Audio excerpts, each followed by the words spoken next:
राष्ट्रवाणी brought to you by R pure का हल्दी मसाला, मिर्च धनिया करे कमाल, सबका राजा आर प्योर मसाला। थोड़े में ज्यादा स्वाद यही तो है इसकी खास बात। वाओ मम्मा, क्या स्वाद है। अरे मेरे राजा, सबका राजा आर प्योर मसाला। कुछ तो सस्ता लो, सब बढ़िया लो। इसमें क्या खास बात है। थोड़े में ज्यादा स्वाद यही तो है इसकी खास बात। सबका राजा आर प्योर मसाला।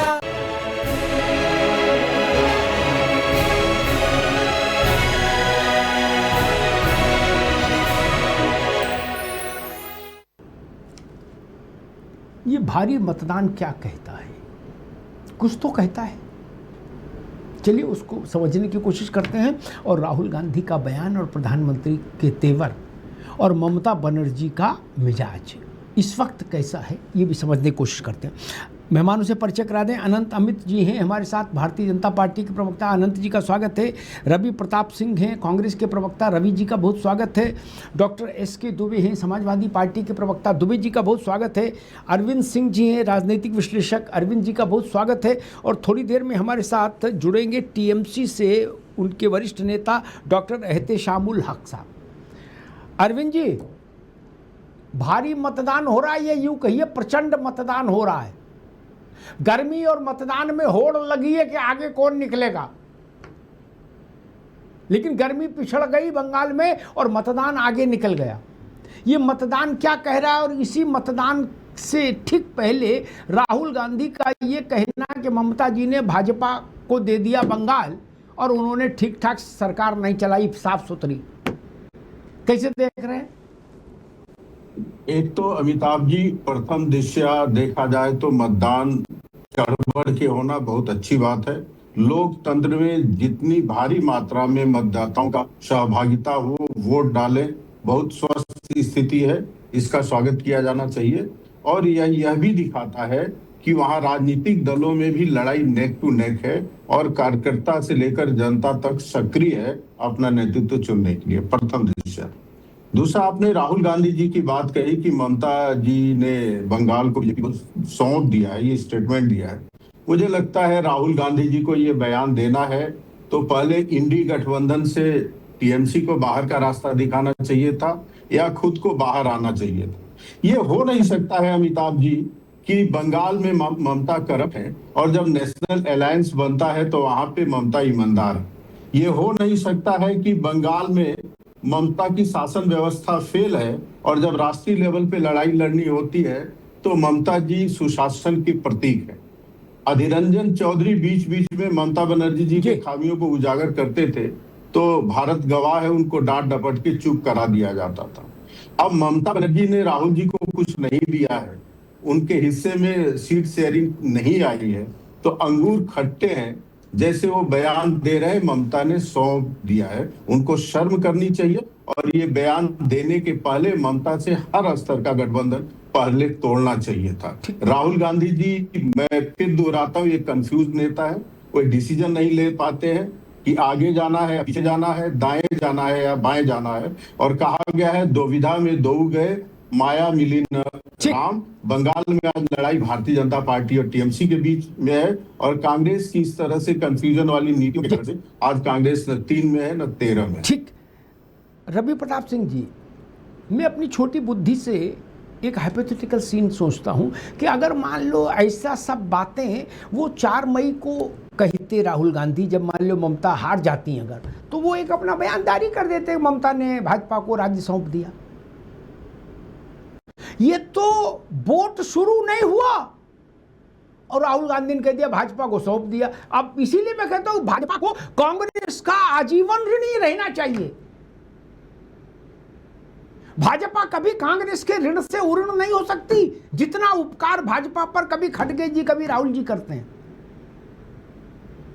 इनके मुंह में रसगुल्ला डालना चाहिए, रसमलाई डालनी चाहिए। मैंने ऐसा कभी नहीं देखा। अरे भाई, गोत्र तो एक ही है, एंटी बीजेपी फ्रंट तो है, उसका नाम इंडी रखो नहीं रखो छोड़ो, है किसी एक विचार पर तो मिल रहे हो कि मैं भी भाजपा के खिलाफ, तुम भी भाजपा के खिलाफ, इधर तो मिल रहे हो ना। तब ये रॉकेट लॉन्चर छोड़ने की क्या जरूरत थी? मतलब इससे कांग्रेस की कोई स्थिति सुधर सकती थी बंगाल में या देश में? रवि भाई समझ नहीं आया।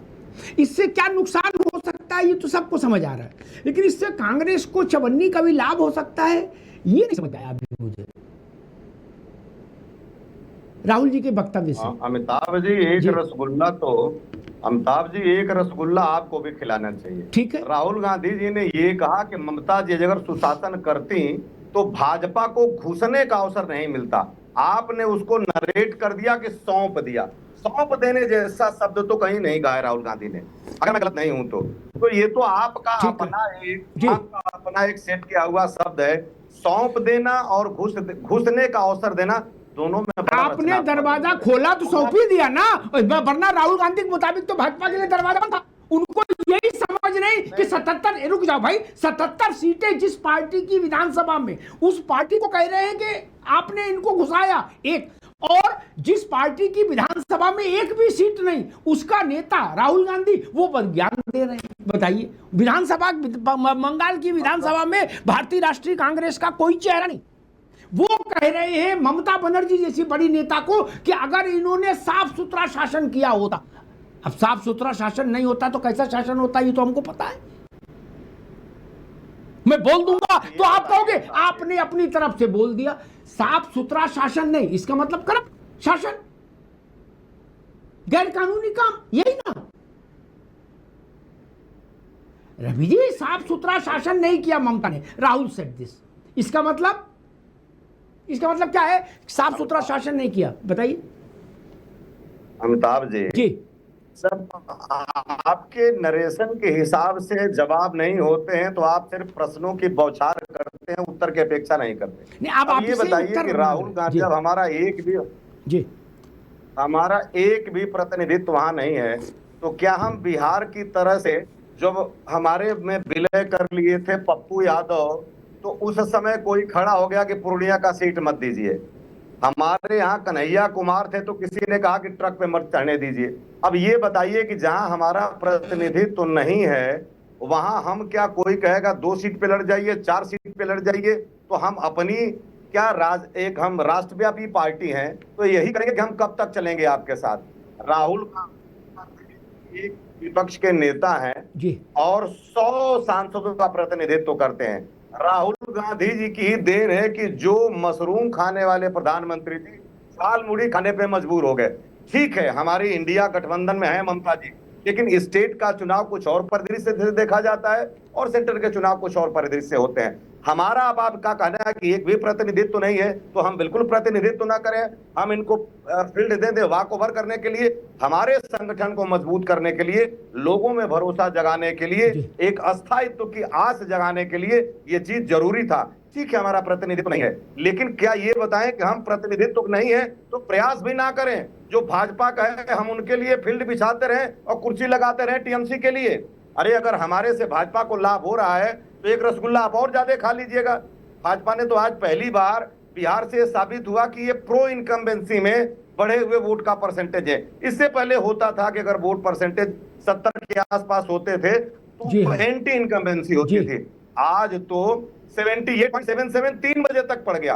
अगर सब कुछ ठीक रहा तो ये 90 तक पहुंच जाएगा। ठीक है, ये बताइए कि हम एक राष्ट्रीय दल के पार्टी हैं, क्या हम लोगों से पूछ के वक्तव्य देंगे? जो उन्होंने अच्छा लगा उन्होंने वक्तव्य दिया। बिल्कुल ठीक है रवि भाई, बिल्कुल ठीक है। नहीं, पूछ के कभी वक्तव्य नहीं देना चाहिए। मैं तो कहता हूँ लिखा हुआ भी नहीं पढ़ना चाहिए, ईएपीए का लिखा भी नहीं, अपनी पैदा करनी चाहिए। रुक जाओ भैया, आप रुक जाओ, तो आप दोबारा अवसर आएगा। पीए कहा भी नहीं ले, उनमें कितनी अकल। स्वयं में अपदीपो भव, भगवान बुद्ध ने कहा खुद में दीपक बनो, जागृत करो चेतना, उसके लिए लिखो पढ़ो, समय बिताओ, कुछ समझ पाओ देश दुनिया में क्या हो रहा है, इतिहास भूगोल इस भारत अच्छा रहा है, इसकी तासीर जब समझ लोगे। गांधी कहा करते थे कि पूरा देश जब तक पांव पांव नहीं घूमोगे तब तक नेता नहीं हो सकते। क्या बहुत से लोग गए, बोले जी नेता बनना चाहते हैं, समाज की सेवा करना चाहते हैं, उन्होंने कहा जाओ जो ट्रेन मिले उसमें बैठ जाओ 3rd क्लास में, और पूरा भारत घूमो, फिर 2-4 साल बाद आना। जहाज से देश नहीं दिखा जाता, जहाज से देश में उड़ने वाले लोग ऐसे ही बयान दे देते हैं। कोई नहीं कहता पूछ के बयान दें राहुल जी, क्यों देंगे? वो बड़े परिवार से हैं, बड़ी पार्टी से हैं, एलओपी हैं, लेकिन वो जो भी बोलेंगे उस पर चर्चा जरूर होगी, उसकी स्वतंत्रता हमको हासिल है। बोलने की उनको आजादी हासिल है, चर्चा की हमको आजादी हासिल है, यही तो लोकतंत्र है दुबे जी। नहीं, ना उनकी अभिव्यक्ति आजादी पर कोई अंकुश है, ना मेरी आजादी पर कोई अंकुश है। यही भारत की सुंदरता है, यही भारत का गौरव है। खैर दुबे जी, जब अरविंद केजरीवाल भी 52 गज की राजनीति करते हैं अपने ढंग की, जब वो इंडिया अलायंस में आ गए फिर भी उन्होंने कांग्रेस की कुछ सरकारों को भ्रष्ट कह दिया, तो कांग्रेसी बड़े नाराज हुए, बोले बताओ ऐसी बात करते हो, साथ भी रहना चाहते हो, हमें भ्रष्ट भी बता रहे हो क्या? तो केजरीवाल ने कहा कि तुम्हारे लिए पूरे देश में मांग उजाड़ लूं, मैं लड़ूंगा। तो उनने अशोक गहलोत समय सबको लपेट लिया, बोले सब भ्रष्टाचारी हैं। वही काम राहुल गांधी कर रहे हैं वहां। कांग्रेस के पास जब वहां कुछ नहीं था तो अलायंस की भावना को जिंदा रखते हुए इंडिया अलायंस के जितने पार्टनर हैं सब ने ममता को सपोर्ट कर दिया, किया ना? कि भाई ममता बनर्जी, क्या उद्धव ठाकरे, क्या अखिलेश यादव, उनकी वहां स्थिति हो नहीं हो, लेकिन एक समर्थन तो दिया। वोटिंग से ठीक पहले कांग्रेस को यह कहने की क्या जरूरत पड़ी कि इनने कुंडी खोल दी? मैं अपनी बात को सुधार के कहते हैं, रवि भाई बुरा लगे कि ममता ने कुंडी खोल दी, भाजपाई आ गए। हालांकि जानकारी गलत है, भाजपाई 77 सीट जीत के और 18 लोकसभा जीत के बहुत पहले आ चुके थे। ये कहना जरूरी था क्या?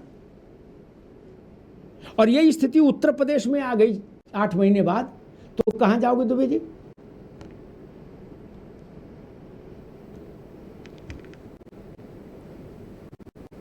जी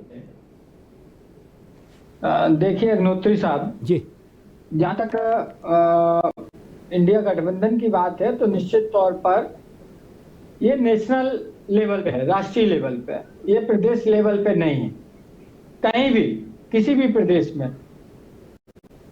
अब बात आती है कि राहुल गांधी ने ये क्यों बोला, तो ये अभी रवि जी कांग्रेस के प्रवक्ता ने बोला तो सच है कि हम अपना वजूद तो नहीं खो देंगे ना। कोई भी पार्टी हो, आखिरकार अपना अस्तित्व बचाने के लिए वो अंतिम समय तक उसको लड़ना चाहिए। और एक ये बहादुर के लिए यही एक वो है कि अगर वो अंतिम समय तक नहीं लड़ता है तो फिर वो फाइट में है नहीं, तो ठीक है, ये उनकी वो है। लेकिन जहां तक परसेंटेज का सवाल है वोटिंग का, तो आप देखिए कई जगह कई राज्यों में ऐसा हुआ है जहां पर परसेंटेज बड़ा है तो सत्ता पक्ष को भी फायदा हुआ है, और कभी कभी ऐसा भी देखने को मिला है कि सत्ता पक्ष को फायदा नहीं भी हुआ है। दोनों स्थितियां राजनीति में हैं, दोनों उदाहरण हैं। हाँ। लेकिन दोनों उदाहरण, लेकिन बंगाल की जो परिस्थिति है उसमें ऐसा लगता है कि वो ममता जी को फायदा देने वाला लग रहा है। क्या होगा वो 4 तारीख को मालूम होगा, आपको भी, हमको, सबको, क्योंकि हम भगवान नहीं है इसलिए हम घोषणा नहीं कर सकते कि तथास्तु चलो तुम्हारा काम हो गया।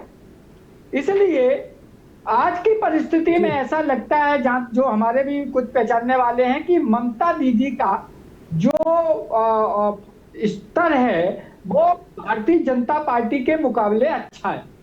अब आने वाले कल देखेगा।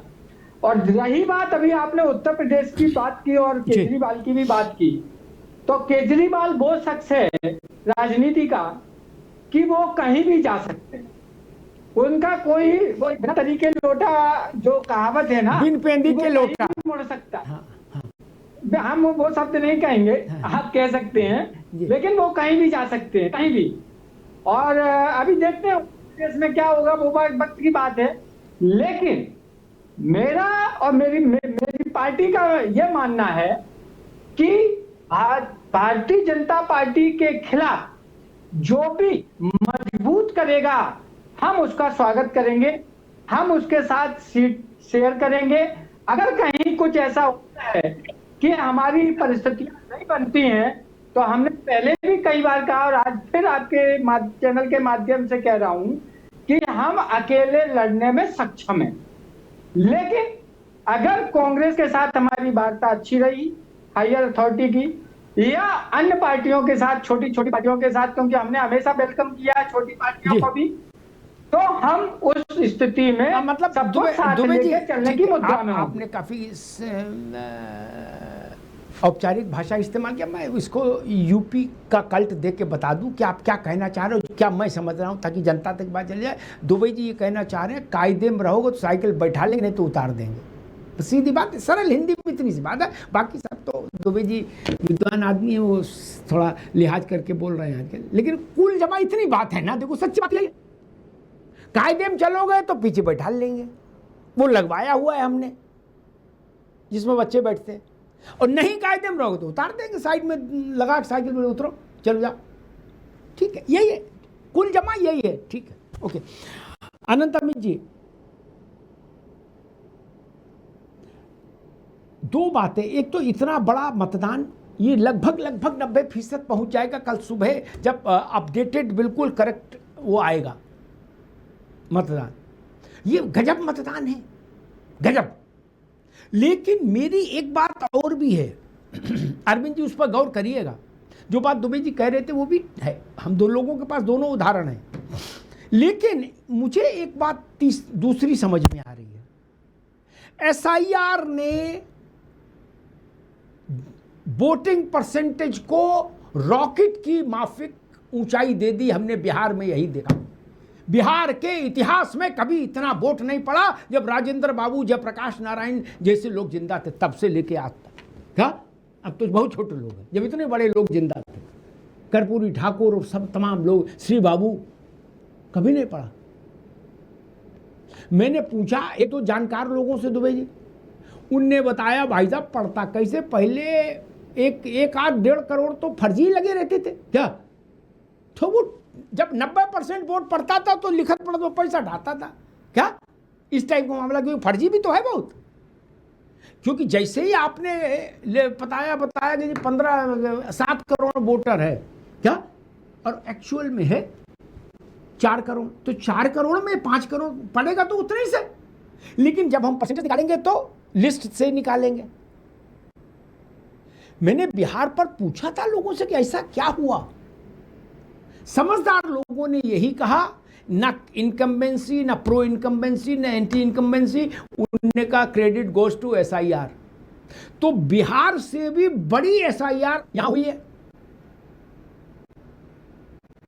पश्चिम बंगाल में। क्या ये SIR का फर्क है अनंत अमित?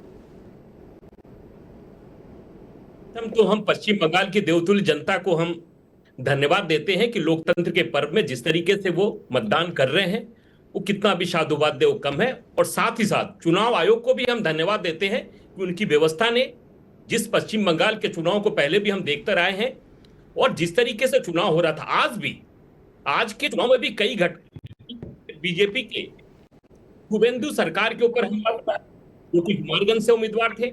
हमारी अग्निमित्रा पॉल जी के ऊपर हमले हुए हैं, उनके गाड़ी के ऊपर, जो साउथ आसनसोल से जीत कर उम्मीदवार है। हमारे उम्मीदवार चट्टोपाध्याय जी के ऊपर हमले। लेकिन आनंद अमित जी, एक मिनट फिर पूरी बात करिएगा। मुझे बताया गया 2,40,000 सेंट्रल पैरामिलिट्री फोर्सेस हैं और 3.5 लाख लोकसभा में पूरे देश के लिए थी। क्या, अब क्या चाहते हो यार, हर वोटर पर एक BSF का आदमी भेज दे एटम बम लेके गए, क्या चाहोगे फिर भाई, क्या चाहते हो? भैया जी, जितना लोकसभा में, अरविंद जी आप भी गौर करो, लोकसभा में इससे सिर्फ 1 ही लाख ज्यादा थे, पूरे देश में चुनाव हो गया। ये तो श्रीनगर से भी ज्यादा शीर्ष बना दिया, और फिर भी मारपीट हो रही है यार। अमित जी बिल्कुल भैया जी, आपके प्रश्न बड़े जायज हैं। क्या वायुसेना, थलसेना और नौसेना उतारेंगे हुगली में?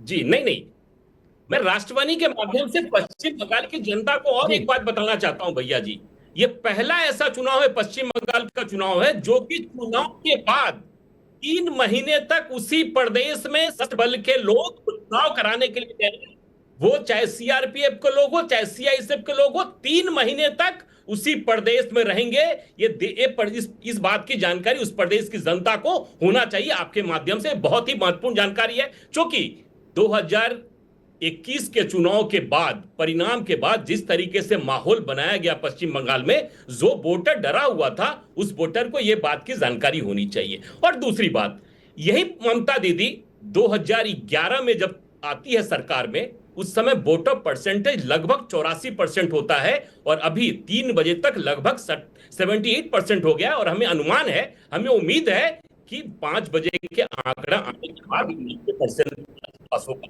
पश्चिम बंगाल की जनता ने यह तय कर लिया है, जुल्म न जालिम का यह सरकार रहेगा, इस बार जनता की सरकार होगी और भारतीय जनता पार्टी के नेतृत्व में डेफिनेट इस बार सरकार पश्चिम बंगाल में बनने वाली है। कांग्रेस के मित्र ने 2 बड़े नेताओं का भैया जी नाम लिया, 2 नेता ऐसे, कन्हैया जी का नाम लिया। यही कन्हैया ये कहते रहे, कितने अफजल मारोगे हर घर से अफजल निकलेगा। दूसरे नेताजी का नाम ले लिए, पप्पू यादव जी का। वो तो भाई पप्पू यादव तो बताना पड़ेगा कांग्रेस वाले को। 3 महीना 13 में अरविंद सही करे थे, ये पश्चिम बंगाल में 3 महीना 13 में, लेकिन इनके नेता इस तरीके से बयान दे रहे हैं, हम तो उनके बयान का स्वागत करते हैं। उन्होंने ये मान लिया कि पश्चिम बंगाल में भारतीय जनता पार्टी ही एक ऐसी पार्टी है जो उस राज्य का नेतृत्व कर सकती है और उस राज्य को मुख्य धारा में जोड़ने का काम कर सकती है। तो एनडीए और भारतीय जनता पार्टी की सरकार है, जो मुझे लगता है 4 तारीख को हमारी सरकार बनना लगभग तय हो चुका है। आज जनता ने जिस तरीके से मतदान किया है, हमें पूर्ण विश्वास है कि आज तक जो पश्चिम बंगाल में भाजपा की सरकार नहीं बनी, पहली बार 2026 में भारतीय जनता पार्टी एनडीए की सरकार पश्चिम बंगाल में बनने वाली है। जी भैया जी। देखो, नरेंद्र मोदी की जन्मपत्री में कुछ तो योग अद्भुत हैं, ये जान लो। संघ के किसी सरसंघ चालक ने कभी ये स्वप्न भी नहीं देखा था कि उड़ीसा में भाजपा की सरकार होगी। ताराकांत झा और कैलाशपति मिश्र जैसे लोग बलिदान हो गए, पूरा जीवन खपा दिए, लेकिन कभी ये दिन नहीं देख पाए कि बिहार में हमारा मुख्यमंत्री हो जाए। तो कुछ तो है भैया, उनके माथे पर श्रेय लगे आके उसका रोली चंद्र, ऐसी कुछ तो ग्रह नक्षत्र उनके पास है। अन्यथा कोई सोच सकता था कि उड़ीसा और भाजपा ना। अरविंद जी, अगर ममता जी जीत गई इस बार, अगर, तो वो अखिल भारतीय राष्ट्रीय कांग्रेस के बंगाल के रिकॉर्ड के बराबर खड़ी हो जाएंगी क्या? यानी विधान चंद्र राय से लेकर सोनिया गांधी तक इतना पराक्रम किए बंगाल में, उसको बराबर कर लेंगी ममता जी। 20 साल कांग्रेसियों का शासन रहा, बीसी रॉय साहब से लेके, और उसके बाद 34 साल लेफ्ट रहा, 15 साल ममता जी और 5 साल और आ गए, तो वो कांग्रेस को उस इतिहास की किताब से भी बाहर कर देंगी। वो कहेंगी हम और लेफ्ट। राहुल गांधी जी का जो बयान, जिस पर एक सेकंड, कांग्रेस ने कहा कि उन्होंने ये नहीं कहा कि सौंप दिया, उन्होंने कहा आपने उनको एंट्री दे दी। चलिए हम करें यही सही, एंट्री दे दी। भाजपा बंगाल में आ गई, ऐसा राहुल गांधी कह रहे हैं वोट से पहले। तो जिन लोगों को ये लगता होगा भाजपा बंगाल में नहीं आई, वो राहुल गांधी की बात से और डबल संतुष्ट हो जाएंगे कि भाजपा आ गई। नहीं, तो जो फेंस सीटर वोटर होता है, जो हम लोग चुनाव कवरेज के दौरान ध्यान रखते हैं, मुंडेर पर बैठा आदमी, वो राहुल गांधी की बात को अगर सच मान के भाजपा की तरफ कूद जाएगा था, जी जी, वो कहेगा राहुल गांधी इतने बड़े नेता, जब उन्होंने कह दिया कि भाजपा आ गई प्रदेश में, अब तो फिर इन्हीं के साथ हो लो। अरविंद जी, अमिताभ जी, राहुल गांधी जी के स्टेटमेंट, ममता बनर्जी यदि जीतती हैं तो रिकॉर्ड स्थापित करेंगी, आपने जो पूछा उस पर टिप्पणी करने के पहले छोटी छोटी टिप्पणी में 3 कर देता हूं। सबसे पहले अमित जी ने कहा कि पश्चिम बंगाल की देवतुल्य जनता। अमित जी, आप जनता का लेवल गिरा रहे हैं। जनता जनार्दन होती है, जनता को नारायण माना गया, और नारायण और जनार्दन की पदवी देवताओं से ऊपर की है। भारतीय जनता पार्टी कार्यकर्ताओं को देवतुल्य करती है, उनके कार्यकर्ता परिश्रम करते हैं, निष्ठावान हैं, लगे रहते हैं, तो ठीक है, देवता कहना अच्छी बात है, लेकिन जनता को हमेशा नारायण ही कहना चाहिए, और नारायण तुल्य नहीं, जनता साक्षात नारायण होती है, यही भाव रखना चाहिए। समाजवादी पार्टी की तरफ से कहा गया कि गठबंधन जो है नेशनल लेवल पे है, स्टेट में नहीं है इंडिया अलायंस का। अमिताभ जी, मैं समझ नहीं पाता हूँ कोई व्यक्ति जो स्टेट में भ्रष्ट है, करप्ट है, व्यभिचार का दोषी है, शासन करने में फेल है, किसी भी स्तर का गठबंधन हो हमारा राष्ट्रीय राजनीति में ऐसा भ्रष्ट आचरण का व्यक्ति साथी कैसा हो सकता है, ये जरा सोचना चाहिए। राहुल गांधी जी के बारे में मैंने टिप्पणी की कि उसी गठबंधन में आप बने रहोगे और फिर उसी गठबंधन के नेता पे आप टिप्पणी करोगे तो फिर आपकी जो मैच्योरिटी है उस पे डाउट होगा। अमिताभ जी, राहुल गांधी जी ने, आपको ध्यान होगा, यूरोप में जाके कहा था, अमेरिका में कहा था कि पश्चिमी ताकतें लोकतंत्र की रक्षक हैं, भारत में लोकतंत्र नहीं है, बोलती क्यों नहीं? तो पश्चिम के ही अमेरिका के एक राष्ट्रपति बराक ओबामा अपनी पुस्तक प्रॉमिस्ड लैंड में लिखते हैं, पेज नंबर 654 पे 4 लाइन है, मैं पढ़ देता हूं राहुल जी के बारे में, जो मानते हैं वहां मैच्योर डेमोक्रेसी है। तो मैच्योर डेमोक्रेसी का राष्ट्रीय नेता क्या कहता है, प्रेसिडेंट क्या कहता है? बराक ओबामा लिखते हैं कि एक नर्वस और अधूरा गुण है उनके अंदर, जैसे कोई छात्र जिसने पढ़ाई तो की है, ठीक से नहीं की है, लेकिन टीचर को प्रभावित करने के लिए कुछ न कुछ बोलता रहता है। इस तरह के गुण राहुल जी के अंदर है। जितने भी राजनीतिक विश्लेषक हैं, विद्वान लोग हैं, उनका मानना है कि राहुल गांधी जी मैच्योर नहीं है और जब भी कदम उठाते हैं इसी दुविधापूर्ण वाली स्थिति में उठाते हैं, जहां आगे कुआं रहता है, पीछे खाई रहता है। या तो आप ममता बनर्जी का विरोध करिए तो संपूर्णता में करिए, या नहीं करना है, साथ रहना है तो फिर मुंह बंद रखिए, बोलिए मत। एक तरह आलोचना भी करेंगे और राष्ट्रीय राजनीति में हाथ मिलाएंगे कि हम साथ साथ हैं, तो आपकी फजीहत होगी ही, और आज भी अमिताभ जी हो रही है। मेरी यही टिप्पणी है। समाजवादी पार्टी ने जो एक बात दोहराई फिर से कि राज्य में गठबंधन नहीं है, केंद्र, समाजवादी पार्टी असल में खुद दुविधा में है कि क्या करें। बाजी चलूं विरक्ति रचाऊं, राह कौन सी जाऊं, अटल जी तो सपा ही नहीं समझ पा रही। ये सपा वो है जिसने मध्य प्रदेश में जाके सीटें मांगी, रात में 1:30 बजे तक बैठाए रहे कमलनाथ इनको दफ्तर के बाहर, फिर अखिलेश जी नाराज बोले रात में 1:30 बजे तक आपने हमारे आदमियों को बैठा ले रखा, कुंडी तक नहीं खोली, सीट देने तो अलग बात। फिर तू में हुई, फिर हरियाणा में गए सपा वाले सीटें लेने, बोले ना तुम्हें हमारी कसम, यहां भी कुछ रिश्तेदारी थोड़ी हल्की फुल्की रखो, शादी ना सही लिव इन ही सही, यहां कुछ तो चले। कांग्रेस ने कहा ना दूर हटो भागो। महाराष्ट्र गए, बोले हाँ वो आदमी है, इनका चेहरा देखो बिल्कुल सुर्ख, बिल्कुल अरबी। कांग्रेस ने वहां भी नहीं कुछ किया, उद्धव ठाकरे ने। ये हुआ ना दुबे जी, तो आपको बुरा लगा ना। आज आपने थ्योरी बदल दी, आधा बोले नहीं राज्यों में गाली देने की छूट है, केंद्र में हम लोग भैया भैया हैं। तो फिर आप इन सब राज्यों में सीट मांगने क्यों गए थे दुबे जी?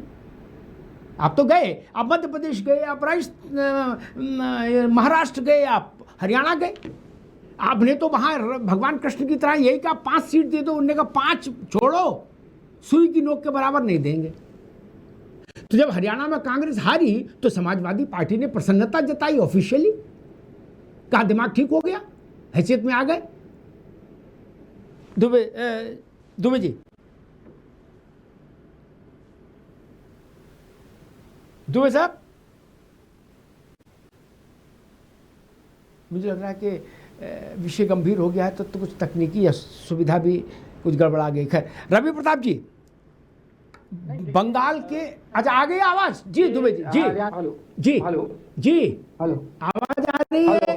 आपकी आवाज आ रही है? बोलिए। जहां तक आपने जो प्रश्न आपने किया कि हरियाणा हो या महाराष्ट्र हो, दिल्ली हो, देखिए अभी वही परिस्थितियां अगर उत्तर प्रदेश में जब आएंगी तो उनको वो स्वीकार करना पड़ेगा ना भाई।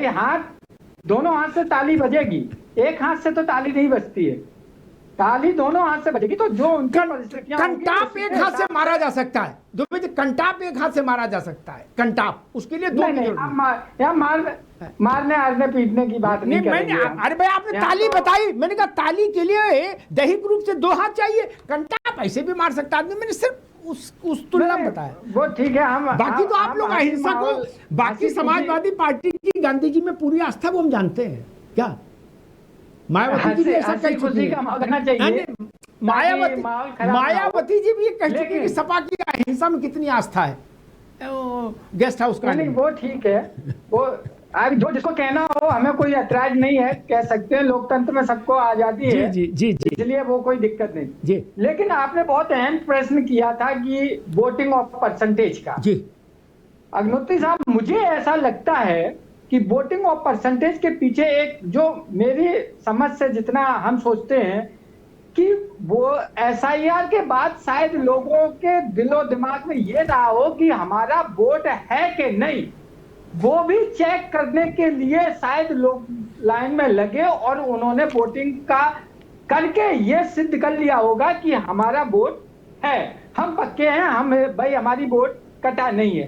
तो ये एक रीजन हो सकता है। बाद बाकी वोटिंग परसेंटेज का, बाद बाकी इतनी गर्मी में वोट परसेंटेज बढ़ना आश्चर्यचकित तो है निश्चित तौर पर। और चूंकि तमिलनाडु में भी आप देखिए कि 70% अबव वहां भी जा रहा है, तो ऐसा नहीं है कि सिर्फ बंगाल में ही, तमिलनाडु में भी बिल्कुल जा रहा है, बिल्कुल जा रहा है। मैंने इसीलिए कहा SIR के बाद जितने भी चुनाव हुए, असम में चुनाव हो चुका, पुडुचेरी में हो चुका, केरला में हो चुका, सब जगह रॉकेट लॉन्चर की तरह वोट पड़ा है। मेरी छोटी बुद्धि कहती है इसको बहुत विचित्रता में मत ले जाओ। 1 करोड़ वोटर इसमें एक्स्ट्राज में थे जिनको छांट दिया गया, ठीक दुबे जी, अगर वो 1 करोड़ भी इसमें शामिल होते लिस्ट में, तो यही 90% 65% हो जाता कि नहीं हो जाता? हो जाता है ना, बिना कुछ किए। सिर्फ वो लोग लिस्ट में रहते तो ये 90% 65% हो जाता। ये फर्क पड़ता है SIR होने के बाद। इसकी पहली और सबसे प्रखर वानगी हमने बिहार में देखी, जो कांग्रेस और लालू यादव की पार्टी नहीं समझ पाई थी कि ऐसा भी हो जाएगा। खैर, रवि प्रताप जी, बंगाल में कांग्रेस खुद को कहां देख रही है? एक दूसरा प्रश्न, 5 राज्यों के चुनाव के परिणाम के बाद कांग्रेस कैसी राजनीतिक परिदृश्य की अपेक्षा कर रही है? उसको आकलन है कि क्या परिदृश्य होगा, और इन 5 राज्यों के परिणामों का देश की राजनीति पर आपके हिसाब से क्या फर्क पड़ेगा, कांग्रेस के हिसाब से?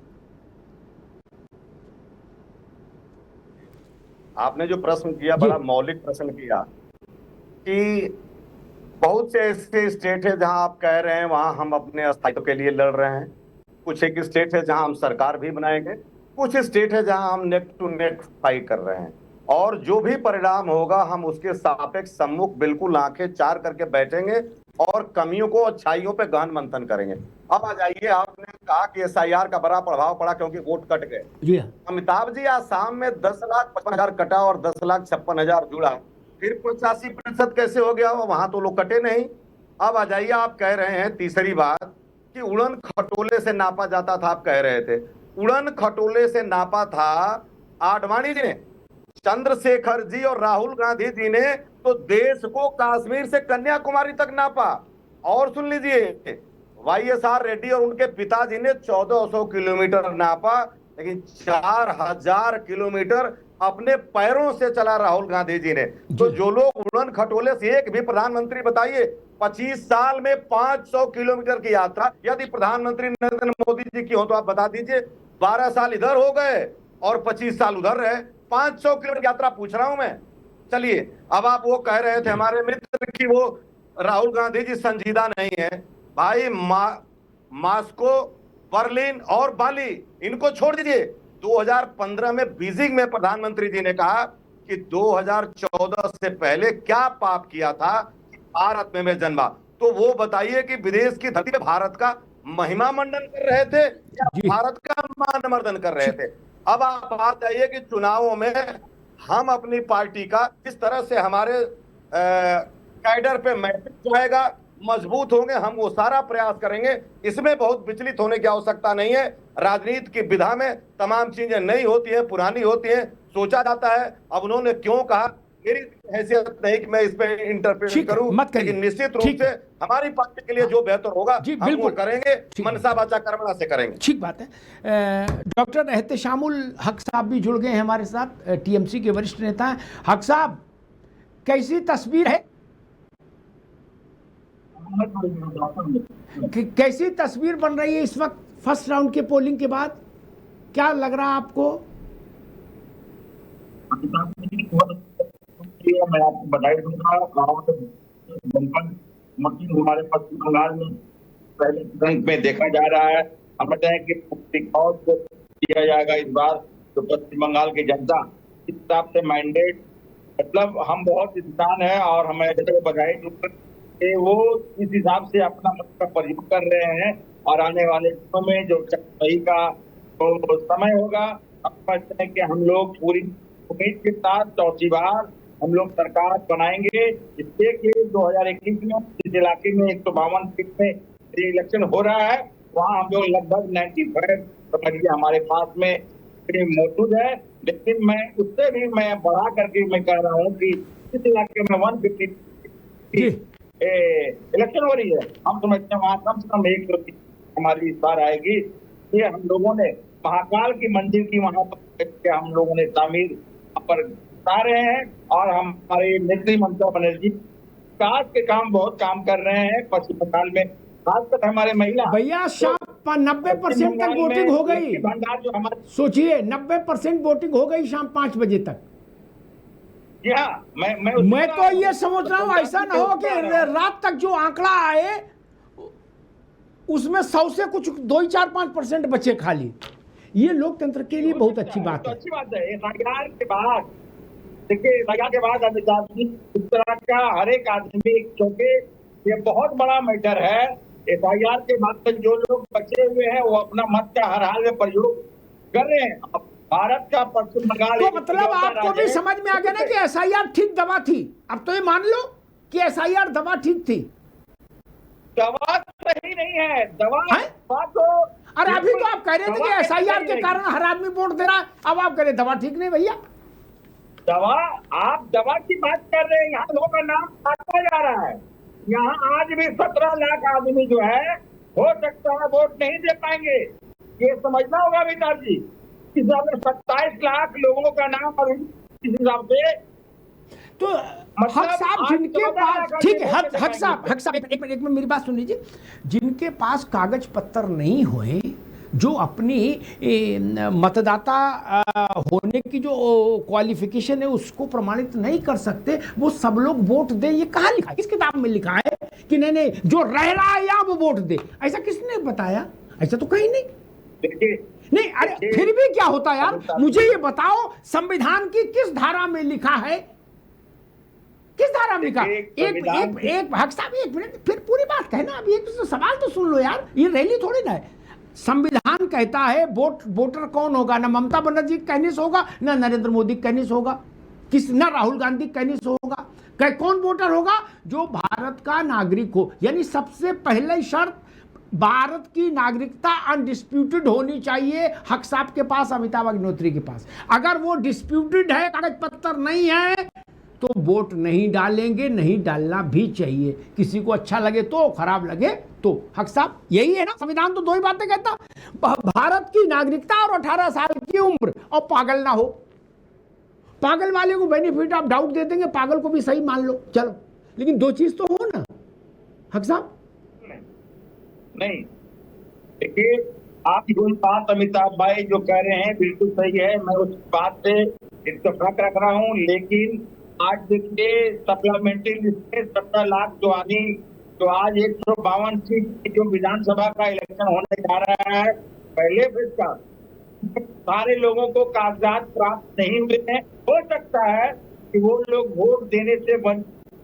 तो ठीक है, जब कागजात ढूंढ, भैया हक साहब जब कागजात ढूंढ लेंगे तो अगले चुनाव में वोट दे लेंगे। कोई बर्फ गिर रही है क्या? ये क्या समस्या है? बिना कागज वोट क्यों दिलाना चाहते हो? मैं ये समझ नहीं पा रहा। बिना कागज भीड़ में क्यों घुसाना चाहते हो? कि ना मानो भैया हैं, इनको भी जान दो अंदर, क्यों? बिना कागज का, बिना वोटर कार्ड का कोई भी नहीं देगा, ये मैं स्पष्ट रूप से कहना चाहता हूँ। लेकिन लॉजिकल डिस्क्रिपेंसी में 62 लाख लोगों का था, जहां सुप्रीम कोर्ट के हस्तक्षेप के बाद समझ लिए कि सप्लीमेंट्री लिस्ट जो 2 दिन पहले आया है वो सारे लोगों को प्राप्त नहीं हुआ अग्निहोत्री जी, ये मैं कह ठीक रहा है हूँ। हक साहब, अगली बार से ठीक है हक साहब, आगे बात, अगली बार से सब लोग सीख लेंगे, कागज पत्र दुरुस्त रखेंगे, और नहीं दुरुस्त रखेंगे तो हम मानेंगे ये भारत के नागरिक नहीं है, बात खत्म हो गई। अब तो इसमें कोई संशय नहीं होना चाहिए, भारत का जो नागरिक नहीं, जिसकी नागरिकता संदिग्ध हो, वो वोट क्यों दे, बात ही खत्म हो गई। क्या ऐसा तो कहा नहीं बंगाल में आयोग ने किसी से कि एमआरआई करा के लाओ तब वोटर बनाएंगे, ऐसा तो नहीं कहा ना। अरे भाई भारत के नागरिक हैं, इसका तो प्रमाण मांगा जाएगा नहीं। हक साहब, अमिताभ जी, हाँ। 100% मांगा जाएगा है, लेकिन मैं एक बात कर रहा हूँ, ये काम जो अभी 2024 के बाद हो रहा है 26 में, इसके पहले क्यों नहीं किया गया? अभी जो विराजमान 240 सीट लेकर के गए हैं, इन्हीं जी। वोटों के ठीक, जरिए हक साहब, ठीक। आज विराजमान है, इस पर आप जी। क्यों नहीं तत्पर कर रहे हो? ठीक हक साहब, मेरा मानना है, ठीक है हक साहब, मेरा मानना है आप नाराज है इस वक्त, आपको नाराज होना भी चाहिए क्योंकि चुनाव फंसा हुआ है। लेकिन अगर मान लीजिए ये 2019 में भी ये करते ना, तो भी आपको इतनी नाराजगी होती कि 21 में चुनाव है, 19 में ऐसा कर रहे हो, ये कभी करते आपको तकलीफ होती। और सुन लो, जो आरोप आज भाजपा लगा रही है, हक साहब मुझे पता नहीं आप कब से तृणमूल में जुड़े हो, मैं ममता बनर्जी को व्यक्तिगत तौर पर 30 साल से जान रहा हूं, 30 साल से मैंने ममता बनर्जी की ज्योति बाबू के विरुद्ध की लड़ाई देखी है, व्यक्तिगत तौर पर, गूगल से नहीं, व्यक्तिगत तौर पर। क्या जो आरोप बीजेपी लगाती वही सब आरोप ममता जी लगाती थी, हमारे यहां वहां आईएनएस बिल्डिंग में आके वो फोटो दिखाती थी कि देखो सर काट दिया, हाथ काट दिया, पैर काट दिया, छापो। वही तो सब बीजेपी वाले आरोप लगा रहे हैं, इसमें अंतर कहां आया? तब टीएमसी वाले वही जवाब नहीं, तब सीपीएम वाले वही जवाब देते थे कि ममता पागल है। वो मालूम क्या कहते थे हम लोगों से? ममता पागल है, इसकी बात मत मानो, नो ना सब भालवा रोशगुल्ला, वो लोग कहते थे, वो भी आते थे मिलने। वही बात अब आप कह रहे हो कि सावन चंदा जी रोशगुल्ला, ये भाजपा ही पागल है। बंगाल की त्रासदी यही है, 34 साल लेफ्ट वाले भोग के गए राज, 20 साल कांग्रेसी, 15 साल ममता जी, हो गया हिसाब बराबर। हक साहब 7 साल 4 मई को फिर चौथी बार। अच्छा, आप कांग्रेस का रिकॉर्ड बराबर करने के चक्कर में हो, हैं कि 20 साल हम भी हो जाएं? नहीं सर, 20 साल नहीं, उससे ज्यादा नहीं, लेकिन अब ज्योति बाबू तक के रिकॉर्ड में तो मुश्किल आ जाएगी, क्योंकि ममता जी की उम्र भी है, अब 34 साल में तो अभी बहुत दूरी है क्या। और दूसरी ममता बनर्जी तो जन्मी नहीं बंगाल में, ये भी जान लो। मैं बड़ा तटस्थ होकर व्यक्ति का मूल्यांकन करता हूं। ममता बनर्जी से भाजपा को 100 आपत्तियां हो सकती हैं, लेकिन मैं मानता हूं कि दूसरी ममता बनर्जी बंगाल में जन्मी नहीं, और बहुत सामान्य रूप से जन्मती भी नहीं है ऐसी पर्सनैलिटीज।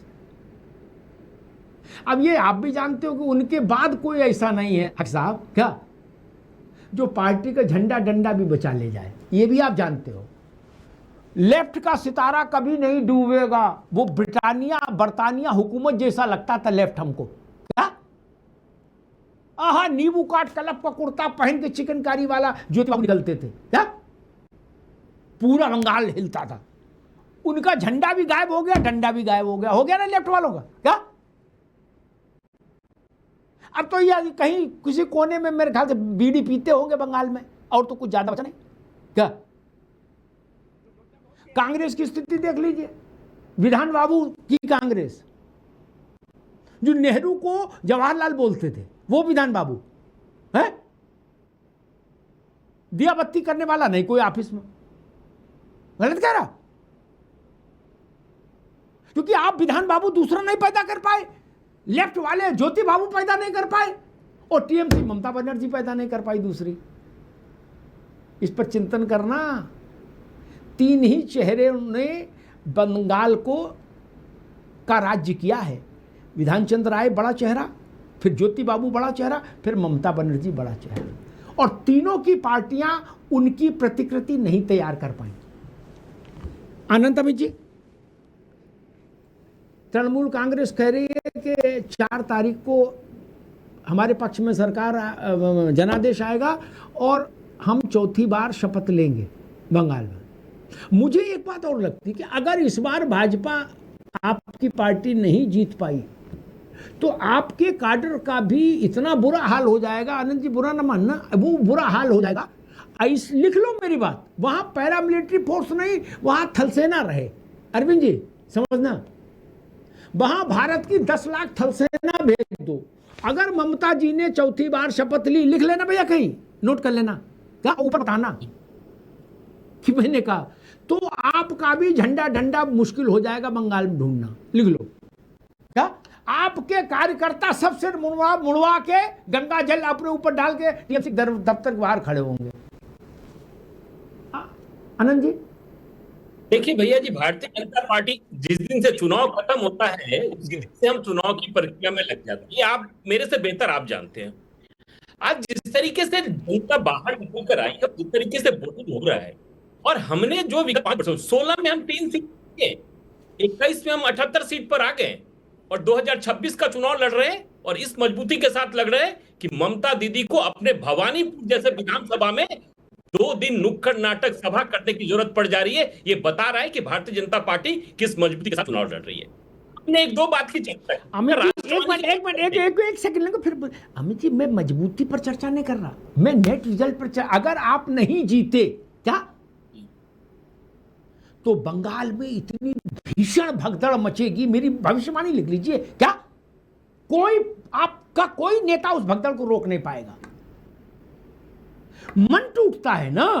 अखिलेश यादव की पार्टी के साथ समस्या क्या हुई?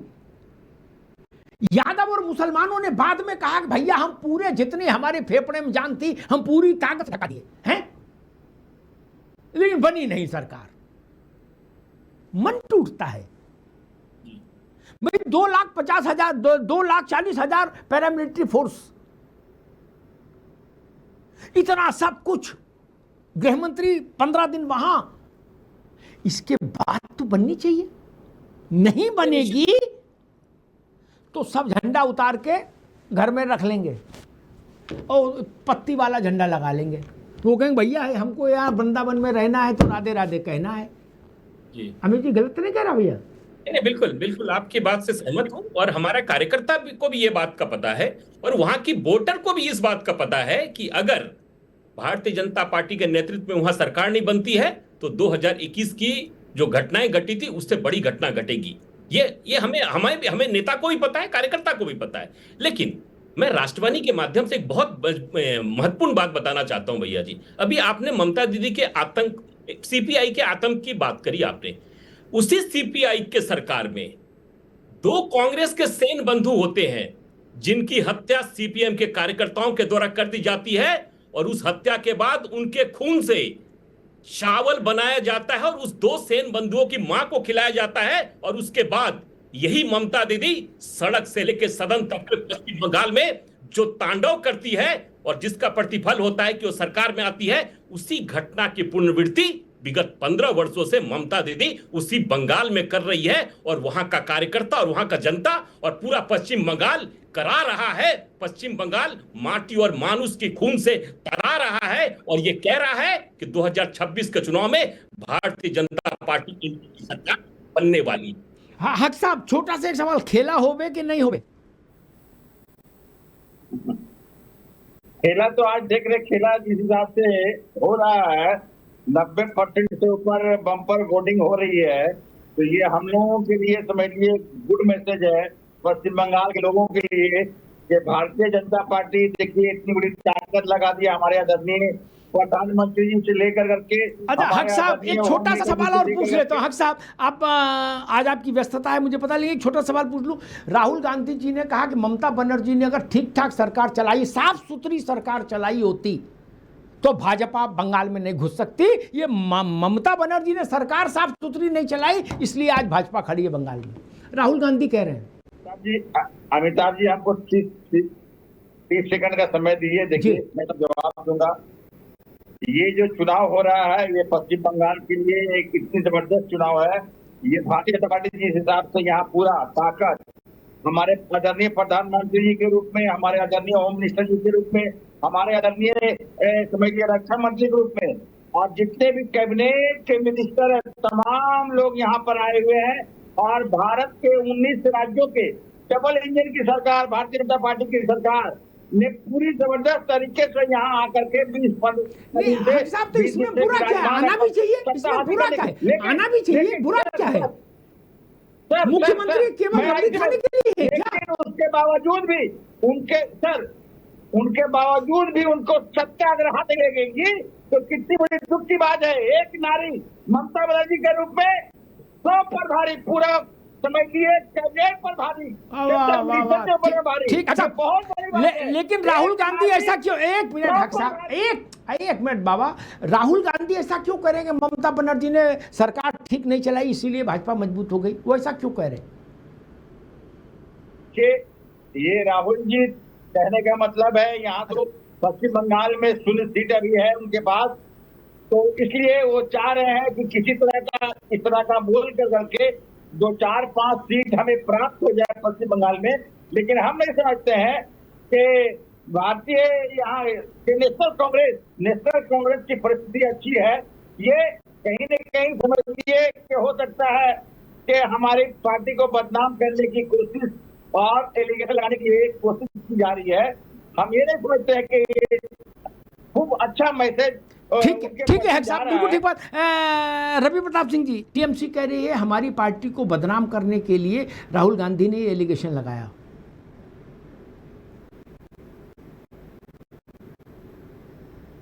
बदनाम करने के लिए लगाया नहीं लगाया, उसका कितना लाभ समय होगा, उनको फायदा होगा, वो तो 4 को पता चलेगा। लेकिन मैं संजीदगी से आपके माध्यम से एक बात कहना चाहता हूं कि जिन 27 लोगों को हमने लॉजिकल डिस्क्रिपेंसी में बाहर किया है, निश्चित रूप से उनकी नागरिकता संदिग्ध है। अगर उसमें से आधे भी पाए जाते हैं जो विदेशी हैं, तो ट्रंप के तरह से बेड़ी लगा के ले चलिए, हम आपका समर्थन करते हैं।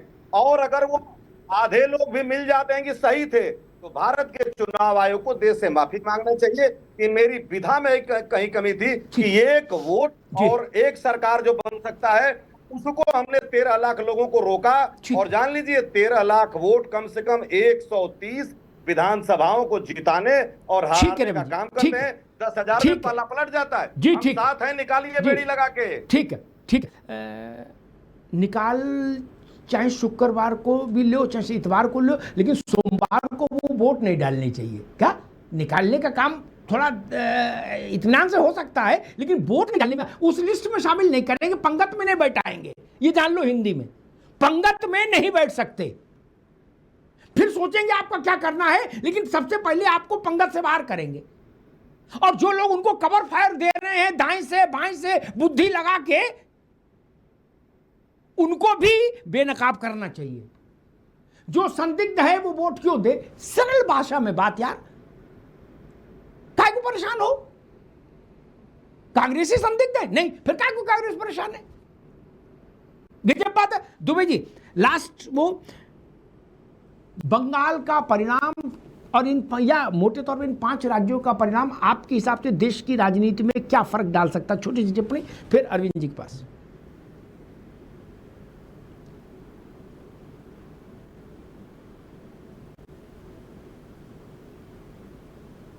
मुझे लग रहा है कुछ तकनीकी समस्या पर। अरविंद जी, आप कुछ कहना चाह रहे थे जल्दी से। देखिए अमिताभ जी, मैं ये कहना चाह रहा था कि कौन जीतेगा कौन हारेगा ये छोटा विषय है। बड़ा विषय ये है कि बंगाल में क्या इसी तरह से डेमोग्राफी चेंज होगी, क्या ऐसे ही घुसपैठिया आएंगे, और क्या भारत के संविधान को धत्ता बताया जाएगा। आज केंद्रीय एजेंसियां वहां जा नहीं पा रही हैं, आज वहां जजेस को सुरक्षा नहीं मिल पा रही है। सुप्रीम कोर्ट के मुख्य न्यायाधीश को कहना पड़ता है कि मैं पूरी रात अपने जजेस को बचाने के लिए, न्यायिक अधिकारियों को बचाने के लिए जगा रहा। ये चुनाव तय करेगा कि बंगाल वास्तविक रूप से वास्तविकता के धरातल पर भारत से अटूटता से जुड़ा रहेगा या नहीं जुड़ा रहेगा। नहीं तो जम्मू कश्मीर की तरह से कहने के लिए भारत का अंग है, जरूर है, लेकिन भारतीय संविधान के प्रावधान लागू होने वहां मुश्किल हो जाए। ठीक है, Dubey ji 30 second for you. जी नहीं, मैं ये कह रहा था कि 3 राज्यों में तो 4 में बाहर का ही था, और असम में उनकी सरकार थी, तो अगर यही समीकरण बनते हैं तो ज्यादा असर पड़ने वाला कुछ है नहीं, एज इट इज चलता रहेगा। ठीक है, सब अपने अपने तरीके से करेंगे। हाँ, इस बात की जरूर ये है कि अगर बंगाल में सत्ता का परिवर्तन होता है तो कहीं ना कहीं बीजेपी के हौसले बढ़ेंगे और बीजेपी उसको बुनाने में पूरी अपनी कोशिश करेगी। ठीक बात। रवि प्रताप सिंह जी ने एक बात कही कि भाई अगर ऐसा पाया जाए जब उनके केस निपटे, एक तो अर्धन्यायिक न्यायिक व्यवस्था उनके मामलों की सुनवाई कर रही है, यानी कानूनी तौर पर वही व्यवस्था जो अदालतों में होती है। ठीक, उन्होंने कहा तब चुनाव आयोग माफी मांगे और बाकी को ट्रंप की तरह क्या करो सब। मुझे इस पर आपत्ति है। बहुत सारी भर्तियां निकलती हैं, उनमें छात्र जाते हैं, भर्तियों की विसंगतियों को लेकर मुकदमा कर देते हैं। ठीक, मुकदमा 5 साल 7 साल 8 साल 10 साल तक चलता है। 2013 के मुकदमे उत्तर प्रदेश की भर्तियों के अभी तक चल रहे हैं,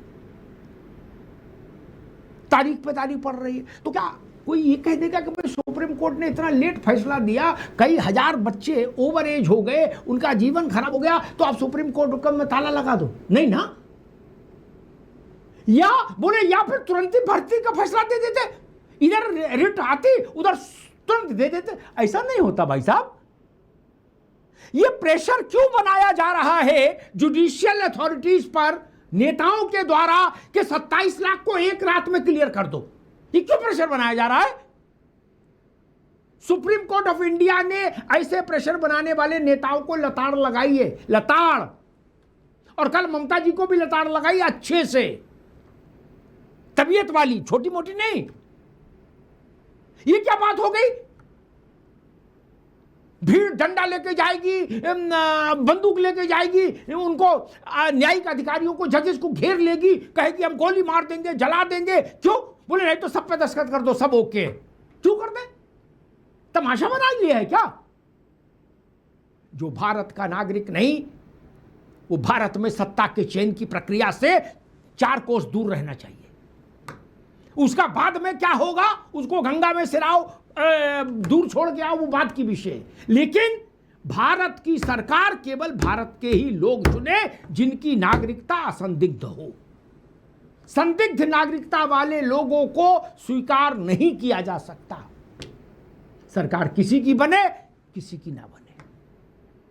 और मुझे वो लोग भी कतई स्वीकार्य नहीं जो इशारों में कवर फायर देते हैं संदिग्ध नागरिकता वालों को। बोलते नहीं देखो गुड्डू का मुंह उतर गया, इसे तो वोट डाल ही लेने दो, हैं अपना ही बच्चा है, देखो अम्मा भी आई इसके साथ। इससे क्या मतलब है? इन सब बातों को कोई मतलब है क्या? जो भारत का नागरिक नहीं, बोनाफाइड सिटीजन नहीं, वो वोट नहीं डालेगा। कांग्रेस को खराब लगे, सपा को खराब लगे, भाजपा को खराब लगे, बसपा को खराब, इससे कोई फर्क नहीं पड़ता। और नेताओं की गारंटी नहीं चलेगी ना मतदाता पत्र पर कि भाई राहुल गांधी जी ने दस्तखत कर दिए 27 लाख पर, बोले ओके है ये लोग। नहीं ना, वो मूंगफली बेचने के लिए बैठे हैं क्या? जो न्यायाधीश बैठाए गए वो पटवारी नहीं है ना भाई साहब, वो न्यायाधीश है जो काम कर रहे हैं, और आप उन पर दबाव बनाना चाहते हो। मैं फिर कहता हूं, भारत के न्याय शास्त्र के मूल सिद्धांत का स्मरण रखिए। क्या है मूल सिद्धांत? किसी निर्दोष को सजा नहीं होनी चाहिए, ठीक ना? ठीक बात है। लेकिन साथ में यह भी है कि किसी दोषी को रिहाई भी ना मिल जाए, यह भी व्यवस्थागत चीज है। जिनकी भी नागरिकता संदिग्ध है, जिनकी भी, उनको प्रतीक्षा तो करनी ही होगी, अच्छा लगे तो भी और बुरा लगे तो भी। जैसे एक बात और कहता हूं, बड़ी प्रैक्टिकल बात कहता हूं, दिल में सब सहमत होंगे मेरे से, हक साहब भी और रवि भाई भी। एयरपोर्ट पर जाते ना रवि भाई, गलत ही शक हो जाए, क्या आप बार बार ऐसे खुजला रहे हो और उनको शक हो जाए कि ये लग रहा है कुछ गड़बड़ है आदमी, क्या, तो वो आपको साइड से ले जाके इंट्रोगेशन रूम में बैठा देंगे, क्या, फिर आप ये नहीं कह सकते मेरी फ्लाइट छूट गई, हर्जाना दो ना। हर्जाना मांगोगे तो फिर तो वो सम्मान कर देंगे,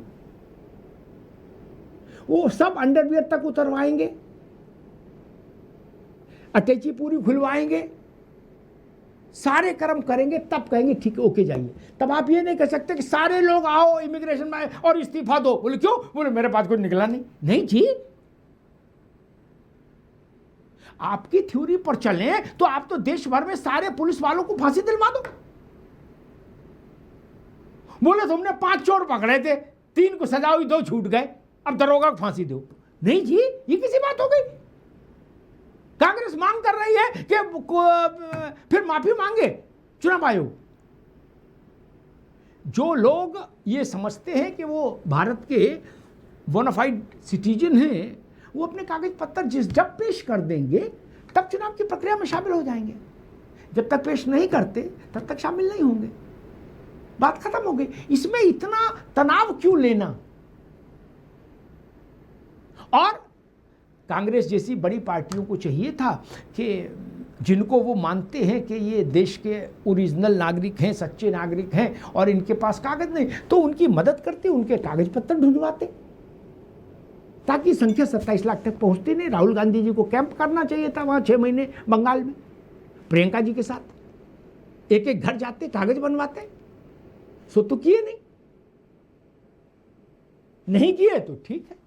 यही बात मैं सपा के लिए भी कह रहा हूं। लोकसभा चुनाव के समय हल्ला और विधानसभा चुनाव के समय हल्ला मत मचाइएगा। जिसके पास कागज नहीं उसको वोट देने की अनुमति नहीं होनी चाहिए, चाहे बंगाल में चुनाव हो चाहे उत्तर प्रदेश में चुनाव हो। धन्यवाद।